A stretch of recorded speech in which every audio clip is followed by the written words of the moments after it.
저번에도 영숙이 순자한테 쟤 좀 하는데? 뭐 이런 식으로 약간 비하적인 표현? 이 되게 깔보는 말투잖아요, 상대방을. 그런 장면이 하나 있었어요. 근데 이번에는 완전히 순자를 음해하죠. 누가 발을 건 것 같은데? 이러면서 이렇게 저런 악마의 미소를 짓는데 이거는 너무 불쾌했어요. 안녕하세요. 오늘도 나는 솔로 리뷰를 한번 해볼게요. 리뷰를 하기에 앞서서 저번 영상을 굉장히 많은 분들이 봐주셨어요. 좋아요, 구독도 많이 눌러주시고 댓글도 많이 달아주셔서 제가 항상 혼자서 이렇게 영상을 찍는 기분이었는데 같이 소통하는 느낌이 들어서 되게 즐거웠던 것 같아요. 그래서 리뷰를 하기에 앞서 영상 봐주셔서 감사하다는 말씀을 먼저 드리고 싶었어요. 재밌게 봐주셔서 감사합니다. 저번 방송은 완전 옥순에 치중되어 있었다면 이번 나는 솔로는 저번에 이슈가 됐던 옥순은 거의 사라졌죠.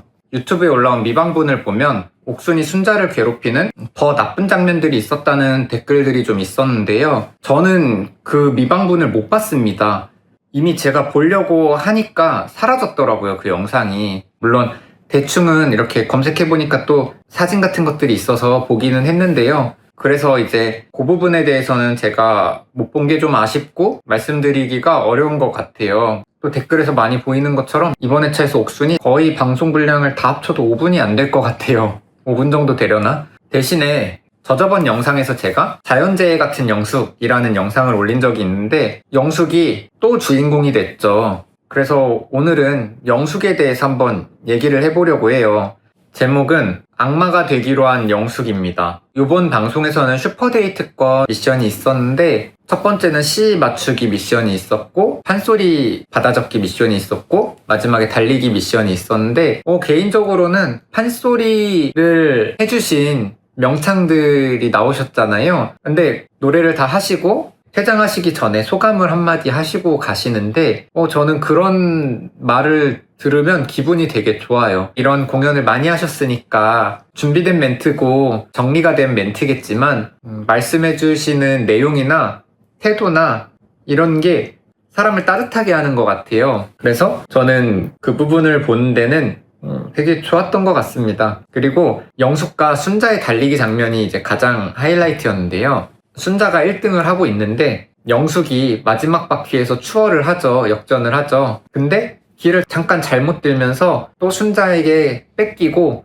발을 삐끗해서 넘어졌다라고 하는데 자기 속도를 못 이겨서 넘어지는 것 같았어요. 어쨌거나 혼자 넘어진 거죠. 그리고 바로 순자의 옆에서 넘어져서 이제 순자가 일으켜줘야 되나 말아야 되나 이렇게 갈팡질팡 하다가 주변에서 이렇게 일단 들어와 해서 순자가 1등을 하게 됩니다. 근데 만약에 순자가 거기서 영숙을 일으켜줬으면 영숙은 어땠을까? 라는 생각도 해봤어요.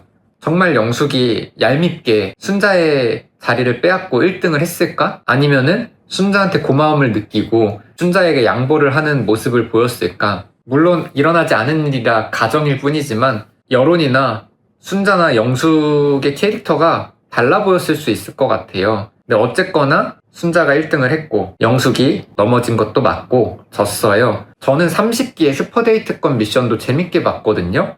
이렇게 3명이서 줄다리기 하는 거였는데 되게 순수하게 예능같이 재밌었던 것 같아요. 그래서 개인적으로는 이런 슈퍼데이트권이 나오는 방송을 재밌게 잘 만든다는 느낌은 좀 있어요. 그 장면을. 근데 중요한 건 그 다음에 영숙이 숙소로 돌아가서 옥순과 대화하는 장면이죠. 그래서 또 옥순에게 막 얘기를 해요. 거의 다 이겼는데 이러면서. 그러니까 옥순이 너가 우리한테는 1등이야 이러면서 영숙이 또 그 말을 듣고 저번에 말한 것처럼 로봇처럼 그치 내가 진짜 잘했지 나 멋있었지 막 이래요. 또 옥순이 뭔가 부추겨줬겠죠. 이 부분이 너무 많이 편집이 된 것 같아요. 아마 대화가 더 있었을 텐데 맥락이 잘 안 느껴졌어요. 그리고 역시 이 모든 건 순자가 들으면서 옆방에서 또 고통스러워하고 있었어요. 어느새 정희도 와서 합류를 해서 또 셋이서 걸스토크를 하는데 가장 소름 끼치는 이 장면, 영숙의 이 웃음이 여기서 나오죠. 제가 저번 방송 리뷰에서도 말씀을 드렸었는데 처음에 걸스토크를 할 때 그냥 자기들끼리 하는 얘기가 이제 옥순과의 대화를 통해서 점점 의도가 나빠져요. 저번에도 영숙이 순자한테 쟤 좀 하는데? 이런 식으로 약간 비하적인 표현? 이 되게 깔보는 말투잖아요, 상대방을. 그런 장면이 하나 있었어요. 근데 근데 이번에는 완전히 순자를 음해하죠. 누가 발을 건 것 같은데? 이러면서 이렇게 저런 악마의 미소를 짓는데 이거는 너무 불쾌했어요. 이거는 있는 사실을 가지고 그러는 것도 아니고 없는 사실을 만들어서까지 상대방을 음해하려는 거잖아요. 영숙이 멍청해서 남들한테 피해를 많이 주고 다녔잖아요. 근데 옥순이를 만나서 옥순의 부추김을 받으면서 점점 나빠지는 것 같아요. 그래서 정말 이 장면은 악마같이 느껴졌어요.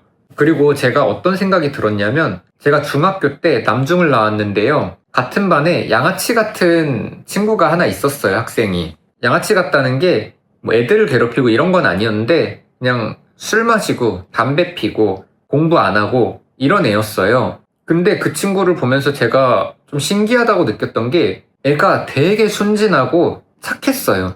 왜인지는 잘 기억이 안 나는데 언젠가 저한테 그 친구가 담배를 한번 권한 적이 있어요, 중학생 때. 근데 그게 나를 나쁜 구렁텅이로 끌어들이는 느낌이 아니라 이거 진짜 좋은 거야, 이거 너도 한번 해봐, 이런 느낌이었어요. 초등학생, 유치원생으로 치면은 맛있는 사탕을 친구한테 나눠주는 느낌이었어요. 물론 저는 담배를 피지 않아요. 그때도 안 폈고 지금도 안 피는데 그 모습이 저한테는 되게 신기하게 느껴져서 아직도 기억에 남아요. 어떻게? 내가 생각할 땐 중학생이 담배를 피는 건 나쁜 짓인데 저 친구는 나한테 이렇게 좋은 걸 알려주듯이 순진하게 권한다는 게 좀 신기한 현상이다. 그리고 저 순진한 애가 왜 저렇게 양아치처럼 행동을 하고 있을까? 이런 게 좀 이상하게 느껴졌던 경험이 있어요. 기억이 있어요. 근데 지금 영숙을 보면서 좀 그렇게 보였어요. 이렇게 물이 드는구나. 멍청한 사람은 더 쉽게 이렇게 넘어가잖아요. 자기 주관도 약하고 사리 분별이 좀 잘 안 되니까 똑똑한 사람보다 이렇게 옥순한테 넘어가서 악마가 되는구나, 이렇게 느껴졌어요.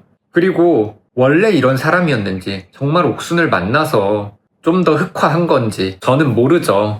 근데 그러고 나서 경수가 찾아오거든요. 경수가 이제 순자가 가방을 놓고 갔나 봐요. 순자 가방을 주러 찾아오는데 그러면서 이제 영숙에게도 아까 넘어진 데 괜찮냐 이렇게 물어봐요.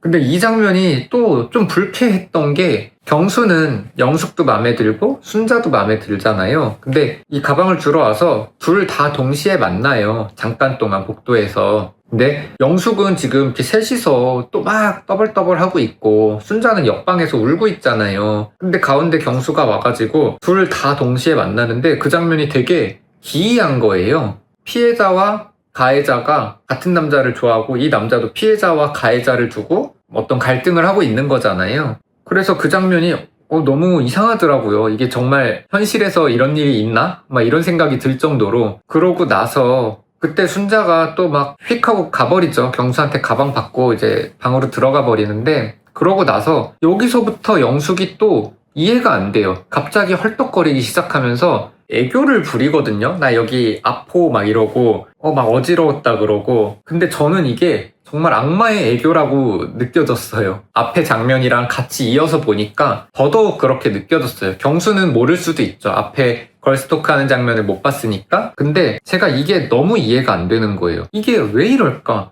뭐가 편집이 돼서 내가 이거를 지금 맥락을 못 따라가는 건 같다는 생각도 좀 들고, 아니면 꼭 편집이 아니더라도 영숙이 갑자기 왜 저렇게 숨을 헐떡거리고 왜 저럴까? 이런 거를 이해가 안 됐어요. 그래서 제가 이 영상을, 이 부분을 한 4번 봤어요. 보고 하니까 조금 이해가 됐는데, 제가 느낄 때 영숙은 지금 자기가 다친 걸 가지고 사랑을 갈구하는 거잖아요. 내가 너 때문에 이렇게 아프다, 다쳤다, 나의 다침을 알아달라, 이런 얘기를 하는 거잖아요. 이게 왜 그럴까라고 생각해 봤는데, 자기의 아픔이나 신체적인 상해를 가지고 상대방한테 관심을 요구하는 거잖아요, 지금. 나 이렇게 아프니까 나 좀 보살펴줘, 나를 좀 안쓰럽게 여겨줘, 나를 사랑해줘, 이런 얘기를 하고 싶은 거잖아요, 지금 영숙이. 근데 결국에는 이거는 상대방의 죄책감 같은 거를 이끌어내려는 수법이라고 느껴지거든요. 아픈 사람을 사랑해줘야지, 아픈 사람을 보살펴줘야지, 이런 강압이 좀 있는 거라고 저는 느껴져요. 이런 마음을 아주 극단적으로 얘기하면 연인들끼리 헤어질 때 나 너랑 헤어지면 죽을 거야, 이러는 사람들 있잖아요. 사랑을 갈구하는 거잖아요. 내 목숨을 담보로, 내 신체의 고통을 담보로 상대방의 죄책감을 이끌어내서 사랑을 갈구하는 거잖아요. 근데 이런 류의 방식은 정말 좋은 결과를 맞이할 수가 없죠.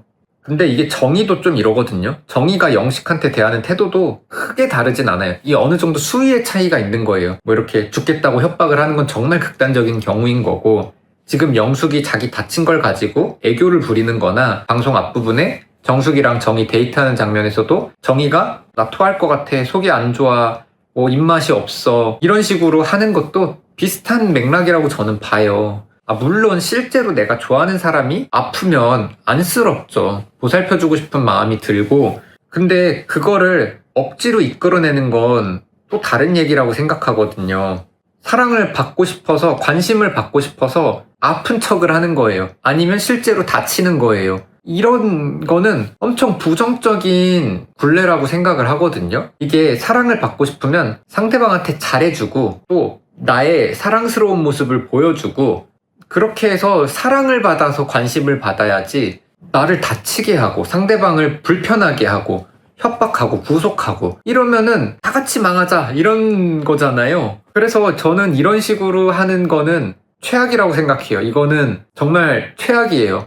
뭐 어찌저찌 이성적인 끌림에 인해서 연애를 할 수 있을지언정 1년이 지나고 2년이 지나고 3년이 지나고 시간이 갈수록 안 좋아지는 사랑이라고 생각을 해요. 그래서 저는 영식이랑 정이도 안 될 것 같아요. 데프콘도 계속 중간에 이렇게 어떻게 만나냐고, 이런 사람 막 절대 못 만난다고 완전히 치를 떨거든요. 근데 저도 좀 비슷하게 생각을 해요. 이거는 안 돼요. 이거는 어쩔 수가 없어요. 저번 회차 옥순이랑 영수도 그랬잖아요. 옥순이 굉장히 부정적인 모습이 많고 했는데 예쁘다는 이유로 이렇게 둘이 최종 커플이 됐잖아요. 근데 모두가 예측했듯이 결말이 썩 좋은 결말이 나지는 않았죠. 제가 알기로는 그렇거든요. 이제 둘이 헤어졌다고 들었어요. 맞나요?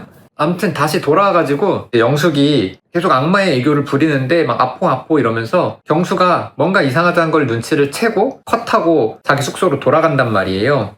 근데 왜 이런 자기가 아프다는 거를 어필을 해서 상대방의 죄책감을 끌어내서 관심을 요구할까라고 생각을 해봤거든요. 왜 그러지? 진짜? 바본가? 이러고. 그래서 왜 그럴까 생각을 해봤는데, 이거는 기질적인 부분은 아닌 것 같아요. 기질적인 부분이 되게 크잖아요. 사람 성격을 만드는데. 근데 이건 기질적인 부분은 아닌 것 같고 환경적인 요인이 큰 것 같아요. 언젠가 자기가 아팠는데 상대방이 나한테 되게 잘해줬던 경험이 있거나, 더 유년 시절로 내려가면 길 가다가 이렇게 꽈당하고 넘어지면 애기가 뭐 3살, 2살 이런 애기가 부모님들이 달려와서 괜찮아 이렇게 해주잖아요. 그러면서 아프면 사랑을 받을 수 있구나 라는 사고의 흐름으로 이어진 것 같아요. 이거랑 맥락이 같은 것 같아요. 내가 아프면 사람들이 나한테 신경을 써주는구나, 좋아하는 사람이 나한테 관심을 주는구나. 그래서 영숙이 이런 말도 안 되는 악마의 애교를 부리는 것 같아요. 결론적으로 오래 만날 수가 없죠. 1년 지나고 3년 지나고 10년 지나고 하면은 이런 부정의 굴레는 점점 커져서 엄청 커다란 부정의 눈덩어리가 될 거거든요. 그래서 행복한 연애나 좋은 사랑을 하려면 긍정적으로 해야 된다고 생각이 들어요. 그냥 무한 긍정하자 뭐 이런 얘기를 하는 게 아니라, 저도 그런 거 별로 안 좋아하거든요. 저 T라서 그런 거 별로 못 하거든요. 근데 기본적인 마음가짐이나 행동이 긍정을 이끌어내려는 노력을 해야 된다고 생각을 해요. 그 기운이라는 게 있는 것 같아요, 세상에는. 그래서 좋은 기운이 있어야 모든 게 잘 되는 거고, 나쁜 기운이 자꾸 내 주변을 감싸면 모든 게 나빠진다고 생각을 해요. 근데 아무튼 지금 영숙과 정의는 나쁜 기운을 너무 크게 뿜뿜하고 있다고 생각을 해요. 물론 옥순도. 영호의 눈에는 어떻게 보일지 모르겠지만 우리들의 눈에는 이제 다 알죠. 그리고 예고편에서 마지막에 영숙이랑 경수가 숙소 밖에 벤치에 앉아서 막 하하호호 하는 장면으로 끝이 나는데, 패널들이 마치 경수가 영숙한테 휴대권을 쓴 것 같이 얘기를 하는데, 거기도 제가 좀 여러 번 돌려봤어요. 근데 아닌 것 같아요. 그 영숙이 하는 말이 비아냥거리는 것 같아요. 어때? 기분이 뭐 좋지? 즐겁지? 뭐 이런 식으로 하는 얘기가 즐겁다고 하는 얘기가 아니라 경수를 놓고 비아냥거리는 것 같아요. 그냥 편집을 그렇게 한 것 같아요. 그래서 다음 회차에서도 그 부분에 대한 내용은 별게 없을 것 같아요. 아무튼 이번 영상에서는 영숙의 말도 안 되는 저 애교에 대해서 한번 이야기를 해봤어요. 저번 회차 영상에서는 제가 영상을 하나밖에 안 올렸는데요. 아마 이번 주에는 하나 정도 더 올릴 것 같아요. 얘기해보고 싶은 얘기들이 아직 남아가지고 오늘도 영상 봐주셔서 감사하고요. 좋아요, 구독 부탁드리고 댓글도 많이 달아주시면 제가 답글도 달아드리고 영상 찍는데도 참고해서 찍어볼게요. 그럼 오늘도 영상 봐주셔서 감사하고요. 좋은 하루 보내세요. 안녕.